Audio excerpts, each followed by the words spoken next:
This is a Hot Pie Original. Welcome to Paranormally, a place where we investigate and discover paranormal activity that happens normally, quietly filed in between the pages of our daily lives. Join us as we learn through experiences and history of paranormal investigators, clairvoyants, and mediums who try to solve my paranormal mysteries and maybe some of yours as well. Have you had that feeling you are being watched but no one's there? A cool wisp of air that seems to go right through you and leaves chills down your back? Maybe it's more than coincidence, more than your mind playing tricks. Maybe your life is also part of a paranormally world. My name is Aaron Dale, and over 6 years ago, my wife and I moved with our 5 kids into a house 5 miles outside of town on an old state highway. That stretch of old Route 2 has plenty of its own legends through the years, being dubbed Dead Man's Alley a century ago for a series of mysterious accidents. The 3.5 acres the house sits on has one of the sharpest train curves in the world wrapped around half of it, a spectacle that brings people from states away to see the legendary curve that has also been the host of several train crashes through the early 1900s. The house itself is surrounded by rumors and legends through its 150-plus years in existence that tie it to the Underground Railroad, the KKK, and years as an old tavern-style motel after the railroad tracks went in during the Civil War era. Since moving into the house, we have been witness to several unbelievable paranormal things that we are now trying to find answers for. And that brings us to the Paranormally podcast with special guests, paranormal co-hosts, and plenty of truth that is hard to believe. Welcome back to Paranormally. I, of course, have Josiah and Steve, our paranormal investigators, with us on the line. Gentlemen, how are you? Good. Well, as you know, I was recently on quarantine with my entire family at our house. And, we hadn't really had anything major happen. Of course, everyone who's listening to this podcast is familiar with the kind of situations that we've had. Of course, Josiah and Steve, we're working on getting some of the reveal on some of the audio and stuff. But they came out and did an investigation, and we've been kind of rolling all of that out. Well, then we get stuck in quarantine. And the second day we were there, and, we're all there all day, all night, which is very unusual. Sure. The second night, my wife is sitting on the couch. Our oldest daughter is sitting on the other side of an end table on another couch. They're talking. My wife had been eating something with a spoon. She set the spoon down on a paper towel on the table, and it rolled off the table. Huh. She's like, well, that's weird. So she picked it back up. She put it back on the little table, instantly rolled back off the table. So she picked it up, set it down again. And this time, it didn't just roll off the table. It got knocked off. Really? Like shot across the room. Oh, wow. And my daughter is sitting, we don't even really talk to our daughters that much about this stuff because we don't want to freak them out. But they're a little late now. So she's looking at my wife, white as a ghost. I was outside at the time. I come in and they're like, you're not going to believe what just happened. And I was like, I actually do believe that probably happened. So then 3 days, maybe 4 days later, one of our twin daughters was upstairs in her room and came down white as a ghost because the same thing had happened with an empty pop can on her end table. Oh, wow. Where she picked it up, put it back, and it just kept getting knocked over. And so, it's obvious that the presence in our house is trying to get our attention, I would say, or is frustrated. It seems like, is that a thing, where they're like frustrated with the fact that we're there all the time? It could be, because you guys, it sounds like that's not normal at all. So maybe it's like, hey, where's my space? I've had it for so long. Why are you guys here all the time? Right. Usually we're all gone all day, for the most part. The kids are at school. We're at work, Sure. It's a big empty house. Yeah, it definitely doesn't seem angry or anything, but it definitely seems like, hey, what are you guys doing here? Or, hey, we're here too, what are you doing in our space, Yeah. Have you guys had any, and I'm just springing this on you guys, didn't know what any of this was yet, but where it is, where it's almost like the paranormal, whatever it is frustrated with the presence of actual people in their space. Yeah, I think that's relatively common where it does things indicate that it's not quite happy with its surroundings. And to have it happen, multiple times, if it just happened once, you'd think, okay, maybe I set the spoon down wrong. But how does a spoon roll off of a table? It doesn't make sense. I agree. Well, let alone shoot off a table. Exactly. So it sounds like there's definitely something at play there. And, as you were talking about it, it almost made me think of like a little angry kid, like a kid that's like, damn it, knock it off, type of thing. Right. Do something like an adult would do. Right. Like they got pent up all day, with us at the house to where they, it makes me, I wish I had some sort of, other dimensional camera that would pick up. And I know you guys have some of that stuff in your equipment, that you pick up some of that stuff. And you did pick up some of that stuff when you were at the house. But you know what I mean? Like where you could actually see what the ghost or the spirit or whatever looks like, Oh, yeah. You know what? Let me ask you this: the incident with the spoon, did that take place in your living room or in your dining room? Living room. Okay, because I noticed you do have some sort of a camera in there, right? But it's only on. Yep, we do. Area. Yeah, we do. It's just that it sits there so that it really you can see if anyone's coming in any of the three doors. They all kind of have to come in that way. That's why it's there. Gotcha. I just had my fingers crossed that maybe potentially you had it caught on tape and didn't even realize it. That would have been awesome. But yeah, we don't have one in the living room area. It's just in the central dining room. So then the pop can off the table was upstairs in the master upstairs bedroom, the one that's like the double room. Okay. And that's where that took place. So I have a couple other things that have happened as well. There's more? There's more? Yeah. So twice now we've had things on our dining room table, and now that you say that, I wonder, I'll have to have my wife look and see if we have anything of this on film, because I didn't even think about this, that it would be on video. But so we had my daughter's folder for school, like all her assignments and all that stuff, and then also my wife's car keys. Both disappeared at different times.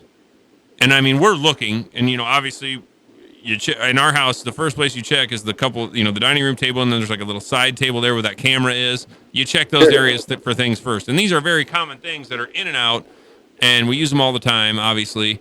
So her folder was on the table, disappeared off the table. We're all looking. I'm trying to get her going so we can go to school. We're getting frustrated. I got to get to work. Not on the table, not anywhere. Can't find it in a room. Can't find it in the living room. Can't find it in the kitchen. It's not in her backpack. It's nowhere. So we're all out of the room. I walk back in the dining room, sitting on the dining room table, right where it was before. Wow. Completely disappeared, and pretty much the exact same thing happened with my wife's car keys, although I don't know where they were beforehand, but we were doing the same drill. We're all my wife and I think our oldest daughter, we're all looking for these keys, and we're trolling all the areas where that might happen, and then suddenly, and not like under anything or anything, just right in the middle, of the dining room table, like, here I am, I'm making a point so that I took this, and now I'm putting it back. And Aaron, that's in the span of literal minutes, is that correct? Yeah, they both happened at different days, but yeah, we're looking for it, with the folder. That was about a 10-minute rigmarole there, because it was there, because my wife, every morning she gets up with my daughter, they go through her folder, they go through it at night, and then in the morning she double checks to make sure she has everything, and then she'll set it on the table, and then when we load her backpack, we put it in there. Okay, and so it was there. She did the first part of it, and then my daughter was getting the rest of her stuff and, whatever, getting ready to go, and then the folder just disappeared. Wow. And then came right back, was back when we walked back in the room, and it's just there. And then again, like her car keys, same thing. I know they weren't on the dining room table, but they just suddenly, they were there. So... To me, that points to a little kid. Like, I imagine a little kid thinking, this is going to be hilarious. Like a game. Exactly. Yeah, and you're right. And I guess I didn't really make that association that they were both kind of it's all childish. Sure. Activity. Now, I can't imagine. Now, say you did have that on film and everything, if it was within the span of the record, the memory. Yeah, I don't know what our overlap is on that. You know what I mean? How long it records before it records over itself? But I mean, just my curiosity as an investigator, I'm so curious, like, did it just literally dematerialize? Did it disappear? Did it up and move somewhere and then move back? Or, I'm just so curious about what that could potentially look like, I agree. Well, okay, so rewinding. Now, you remember when I was putting the crib together years ago, before my daughter was born, and now she's 6. So I was putting the crib together, and that screw seemed to have dematerialized, like it just disappeared, or it was picked up and grabbed or whatever, but it disappeared, and then it reappeared above me and dropped and hit my shoulder, which my wife watched the whole thing.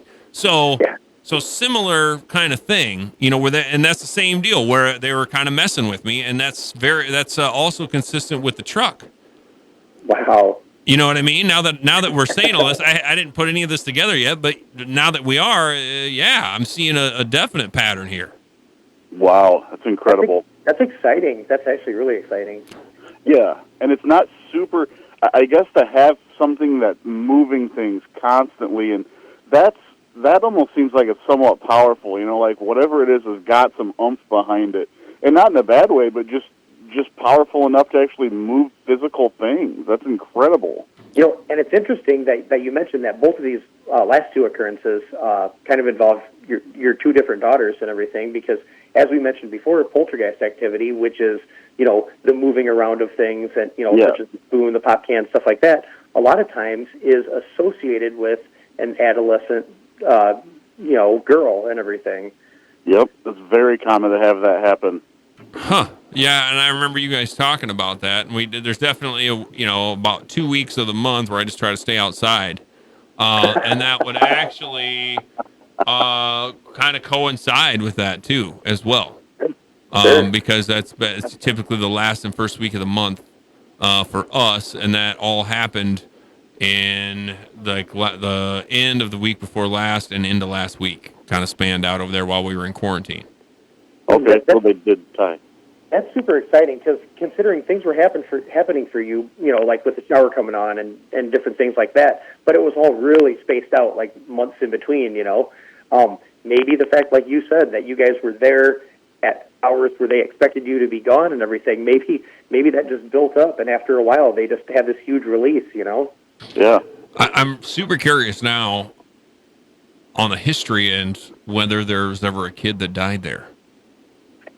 True. Now that you guys brought up the idea that these are very childish things that are happening, and maybe the kid plays with my daughter's toys when we're not there. Yeah. Isn't that weird to think about? True. It is. It's weird, and also, in a way, it's kind of sad, to think of a little kid playing all alone. Yeah, or not. I mean, maybe I have no idea. I don't know what's going on behind that dimensional curtain at my house, but something is definitely happening. I wonder if they're feeding off of your reactions to it as well. The fact that they know that if they knock the spoon off the table, it gets their attention. Your wife and your daughter's attention, so they do it again. And at this point, they're kind of maybe getting a little bit scared even. What in the heck's going on here and stuff, and maybe they're actually really enjoying the reaction from you guys or the attention. Yeah. I think that's probably true. I got to tell you, my oldest daughter with the spoon thing, and then we explained to her some of the other things that have happened before, and she is, she's still a little weirded out by the whole thing, and we are too. I mean, it's very odd. Again, it never, we've never had a situation where it's ever anything malicious, but it's weird, and especially now to have it more interactive with our kids and to have them kind of know what's going on. I'm way more aware, and what you guys have said all along was that, there's probably a lot more activity that actually happens. You just don't see it because you're not there. Yeah, well, right. Then we're hanging around a little bit, and here's what we got. Well, it definitely seems like it's getting more brazen, too, because, look, things that happen in the middle of the night, like turning on the shower, or some of the other things that you had mentioned. Now, I mean, putting your truck in gear and trying to ram you with it, that's pretty brazen, too. But, it does seem like the things, instead of just kind of happening like overnight where no one's in the bathroom, no one's near it, yet the shower turns on. This was done with during the daytime, everyone awake, everyone sitting there present. It's almost like they're getting a little bit maybe more bold. Definitely. Or again, frustration can push a person or a paranormal deity or not deity, but a spirit or ghost or whatever. Maybe you still get frustrated onto that next place. You still get annoyed if somebody's around and they're not used to, or you're not used to that being the case. I don't know. I mean, this is more your guys' department, but you see now why I was excited to talk to you. Well, yeah, and maybe flip that on its head a little bit. Maybe imagine, like, let's say that it's like, oh my gosh, they're here right now, and I want to communicate with them, and they're so frustrated because you're right in front of them at a time when you guys aren't busy, or you guys might just be kind of like hanging around. They're like, I want to interact, but they can't, so they try anything to get your attention. So maybe it's not frustration that you're there, maybe it's frustration that you're there and they can't interact with you. I hadn't really thought of that either. Sure. That's a great point, because if you can't hear them talking to you, you can't see them, waving their hand in front of your face and stuff like that. Yet, as soon as they push the spoon off the table, boom, they got your captive attention. Yeah. So it's almost like, they can see that, and they can see the physical reactions of something happening like that. But they've got to be wondering, like, why can't they see me or talk to me? Yeah. I guess it's. Yeah, they may not know or understand any better than we do about what's going on. True. We don't know what if they know, if they understand. I mean, it seems like they do a little bit, but at the same time, I mean, is there a thing where do ghosts or spirits, are they known to travel? You know what I mean? Could this be different? Could we be like a ghost hotel? I mean, this place was a hotel back in the day. There's rumors that it was part of the Underground Railroad. So could there be, is that a thing? Like, is that anything that anybody's ever thought of or talked about? Is that something that would be common to where maybe we're getting different, we're like on the ghost map of places to stop if you're going somewhere or something. I mean, I know it sounds crazy, but I don't know. I don't know what to think. At Conover Square in Oregon, so it's right along the river there, and we've had psychics come through and tell us that, of course, with the water, they claim that that's some sort of a way to create energy, and spirits can feed off of that. But also, we've had several psychics come in and say that spirits travel there. They stop for a little while, and they kind of look around, and some might stay if they enjoy where they're at. Some might continue on their path. So, yeah, definitely. I don't think that's too far out of bounds. Yeah, they've called Conover kind of like a beacon, if not like a way station, and it's almost like they're attracted to the building or drawn into the building sometimes. So the theory of ghost traveling is absolutely valid, and it is recognizable. Now, Willow Creek Farms, that Al that was out there, Al Kelchner, he's told us stories of some of the spirits that are at his place and some of the people that have come and visited them. They've had his spirits actually show up at other people's locations with other people and things like that. So interdimensional travel, shooting across the landscape. I don't know how they do it, but somehow they do it, and it is completely plausible. It's sort of like, what do they do? What they do in like Star Trek, where they would were you Lead me up, Scotty. were you like, what do they call that? Teleportation. Teleportation. Thank you. I just couldn't think of the dang word.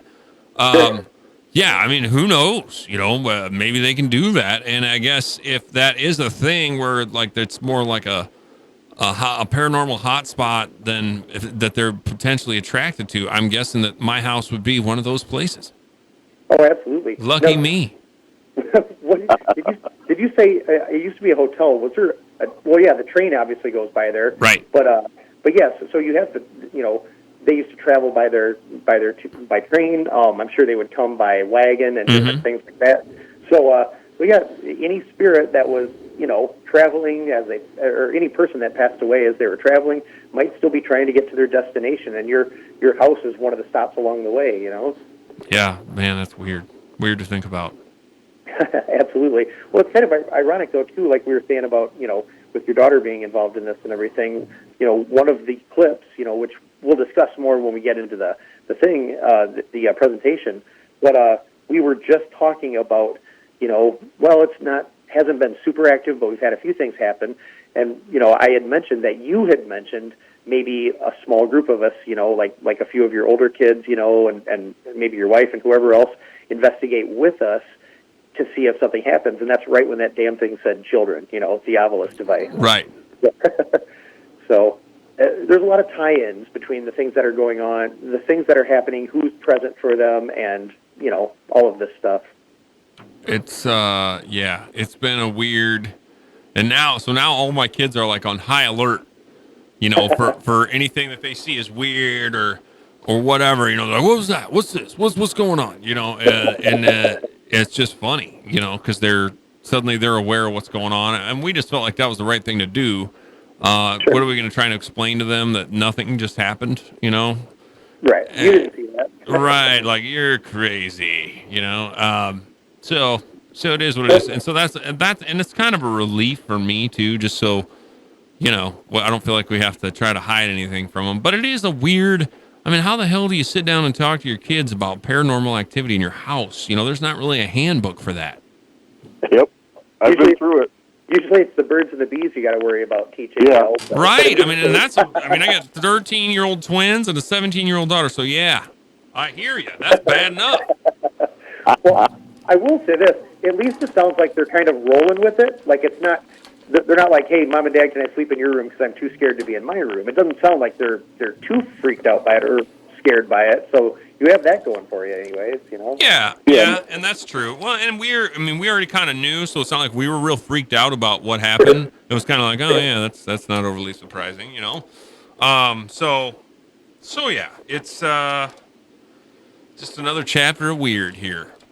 No, that's super exciting. When we walked into your house, I can tell you that I never got this negative oppression feeling or nothing. It felt very welcoming in your home. So I don't think what you've got going on is like super angry or anything. Do you agree with that, Steve? Oh yeah, I don't think there's anything to fear at all with what's going on there. Yeah. It's definitely a benign kind of intelligent haunting, Yeah.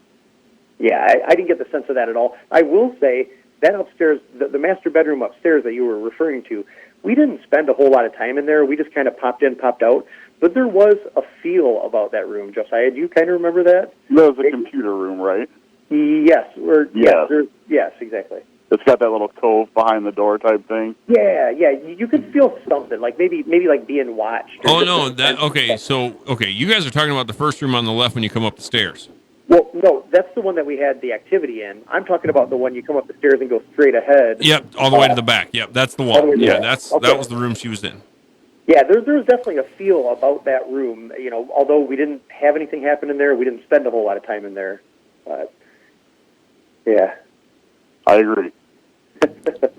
Now I'm excited about having you guys come back out again and seeing what else maybe we can pick up on and just keeping my eyes peeled. My two daughters are still home all day, but they're in the rooms all day because they're doing e-school right now because one of their friends tested positive. So they're, whatever, they got to quarantine. And so they're still in quarantine. They get out. They'll be going back to school Monday. So we've been through it. My son had a sore throat. We had to quarantine until he got his negative test back. And they've also been secondhand exposed to people. So yeah, we're all jumping through the same hoops, Aaron. Good times, isn't it? And on top of all this, I got ghosts in the house. Come on, man. Right? Oh, I'm sure I can speak for Josiah on this as well as everyone else that came out with us and everything. We would be excited to get back out there. And I think hearing some new stories and some new things, maybe even devise a plan of a slightly different approach or a different way to maybe go about trying to get something to happen, Sure. Yeah, no, I'm with you. If you guys got a master plan on this thing, you let me know what it is, and we'll do whatever we can to make it happen for sure. Okay. Oh, yeah, you bet. And I think some of the things we'd like to do is test some of the areas that we had active results in, and just see if it happens again, if there's a pattern to where we're picking up EMF or where the REM pod is going off, like in the downstairs, in the landing of the stairway near the bottom, Right. and stuff like that. So, yeah, I think it'd be a much more targeted, maybe, hopefully more, beneficial investigation. Absolutely. And I'll be burning the fields have been picked behind my house now, so I'm going to burn off my burn pile. And when you guys come, I can show you those stones. Oh, I really want to hear what you think about those, because it's that's another situation where you have something, and this is something heavy and numerous. There are several of them, just suddenly appear. So, not in front of me, but obviously I told you guys how that worked. I just walked out one day and we had a fire pit. We had one, but suddenly we had like a nice one with stones in a circle around it. I'm like, what is this? And no one's ever given me a rational explanation. So, yeah, I think we saw one of the rocks only, but I'd really like to see how they lie and what position they're in and kind of all that stuff. Yeah, because I've never moved any of them, that's for sure. Yeah. I mean, I'd have to be a guy like Josiah's size and strength to be able to just huff one of those. And I mean, even you, Josiah, it would probably work you a little bit. I imagine they each probably weigh 200 or 300 pounds. Wow. So, I mean, they're big. They're very dense, though. It's one of those things where you look at it and you're like, oh, it's probably like 80 or 100 pounds. And you're like, oh, my God, it's not. It's way heavier. Right. Your back goes, and you're like, oh, no. Yeah, it's one of those deals. So, yeah, we're definitely looking forward to making it back out there. well, we can we'll make a plan, and maybe you guys come in the winter this time, or when it's colder. Does that have any effect on things? It can. I will say this. It seems like, so when we were running tours year-round at Conover, it seemed like we were always getting more activity in the wintertime, especially with snow on the ground or whatever. It seemed like those were the more active periods than the dead of summer. I don't know what it is about it, but that's just been my interpretation. Maybe it's the same thing. It's nicer for them to go out in the summer than the winter for some reason or whatever. Who knows? True. True. They're just like us, or, they are. They're just somewhere else, so to speak. And then how about the breakdown in the investigation now? Did we ever have any more luck with the video stuff and all that? Yeah, so we resent it, Aaron, and it should be ready to go. I think we figured out what was wrong and why it wasn't working, and it should be in your email ready to go. All right. Well, I did get one from you, and I wasn't sure if it was the same thing as before or if you had, tweaked it or whatever. I don't even know that I opened it yet. I was going to wait and do it before we did our next episode, but then this all happened, so I figured we'd talk about that this episode. So next episode, we will get back into what we learned from the investigation and find more out about my creepy-ass house, huh? Perfect. Right here on Paranormally. Josiah and Steve are paranormal investigators. You can get a hold of these guys any old time if you got stuff going on at your house. Guys, how would they get a hold of you the best way? So we're primarily on Facebook and Instagram. Facebook is Bartell and Henson Paranormal, and same with Instagram. And we've also got our team page, which is only on Facebook, and that's the Rock River Area Paranormal Society. All right, there you have it. Josiah and Steve, thank you guys so much for your time today. Really looking forward to a second round of investigation and looking forward to the breakdown. We'll try and get going on that next week. Sounds good. Great. All right, guys. Thanks again. Have a good one. Thank you. All right, see you. Thanks for listening. You can find more episodes and all other Hot Pie Media originals baked fresh daily at our home on the web at hotpiemedia.com, the Hot Pie Media YouTube channel, or wherever you listen to podcasts.